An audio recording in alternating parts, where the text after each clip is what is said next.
या हिरासत। तो समझना, एक आपको दंडात्मक गिरफ्तारी के तहत, ठीक है, और एक निवारक गिरफ्तारी होता है, ठीक। ये दोनों ही कानूनी है, मतलब ये दोनों ही लॉ है।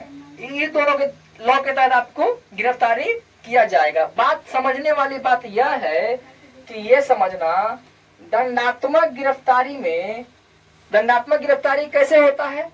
जैसे मान लो कि हम कोई आरोप किए, मतलब जो भी कोई मतलब होता है ना, कोई अपराध किए, ठीक है, अपराध किए या फिर जो घटना, लिखो वहां पे लिखना, घटना घटित हो जाने के बाद, हाँ उसमें लिखो नीचे, इसमें पॉइंट बनाना, इसमें एक दंडात्मक गिरफ्तारी में कि घटना घटित हो जाने के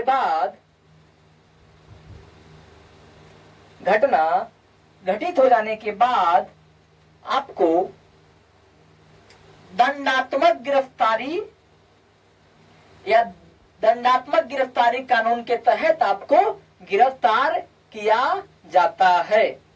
देखो यहां समझना बात को, यहां घटना घटित हो जाने के बाद, मतलब कोई घटना है, कोई कांड है, वो कांड घट जाता है, यानी वो कांड हो जाता है, उसके बाद आप दोषी मान लीजिए आपको दोषी करार दिया जाता है, ठीक है, तो आपको दंडात्मक गिरफ्तारी कानून के तहत आपको गिरफ्तार किया जाएगा। लेकिन यहाँ क्या है कि निवारक में आपको घटना घटित होने से पहले, मान लीजिए कि आप कोई ऐसा चल रहा है प्रोटेस्ट, और प्रशासन को लग रहा है कि अगर ये वहां रहेगा तो दंगा फसाद होगा, आपसी विवाद होगा, आपसी मतभेद होगा, खून खराबा हो जाएगा, तो वहां उसको मतलब समझो इस तरह से एक शक के आधार पे गिरफ्तार किया जाता है। यानी यहाँ पे लिखो, घटना घटित हो जाने से पहले,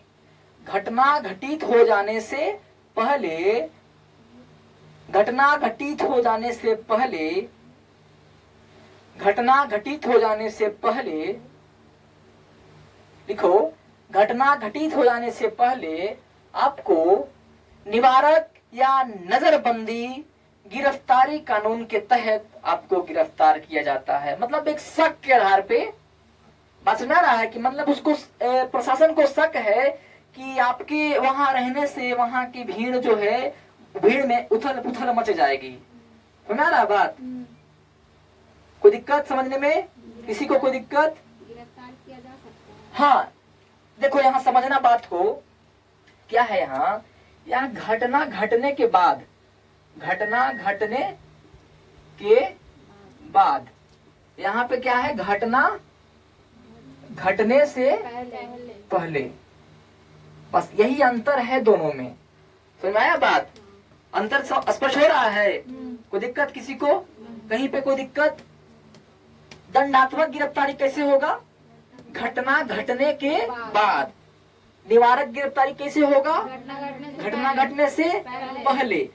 एक ऐसे आधार पर समझो कि, समझ में आया ना जो समझा रहा है ना, कि उसको शक के आधार पे गिरफ्तार किया जाएगा यहाँ, और यहाँ घटना घटने के आधार पे, ठीक है। घटना घटने के बाद आप पे शक होता है तब आपको गिरफ्तार किया जाएगा, लेकिन यहाँ पे निवारक में पहले ही आपको गिरफ्तार किया जाएगा कि ये तुम्हारे वहां जाने से वहां की व्यवस्था बिगड़ेंगी, आपको हम गिरफ्तार करते हैं अनुच्छेद 22 के निवारक नजरबंदी गिरफ्तारी कानून के तहत। बात समझ में आया? कोई दिक्कत यहाँ तक किसी को? चलो आगे देखो, दंडात्मक गिरफ्तारी में, गिरफ्तारी कानून के तहत आपको 2 प्रावधान मिलते हैं। कितने प्रावधान मिलते हैं? 2 प्रावधान मिलते हैं आपको।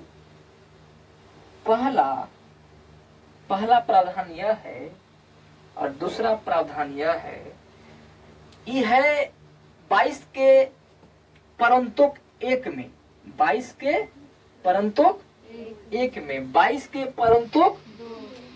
परंतुक 2 में, अनुच्छेद 22 के परंतुक 2 में, अनुच्छेद 22 के परंतु 1 में क्या प्रावधान है समझो।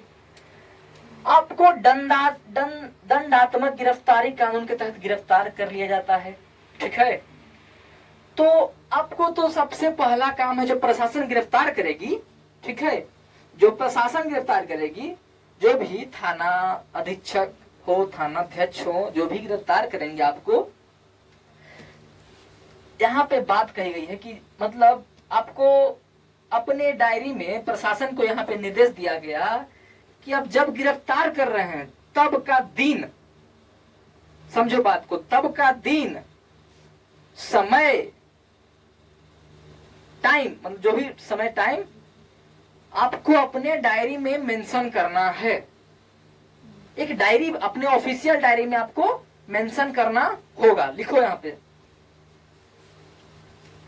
22 के परंतु 1 में, 22 के परंतु 1 में गिरफ्तारी का कारण बताना होगा।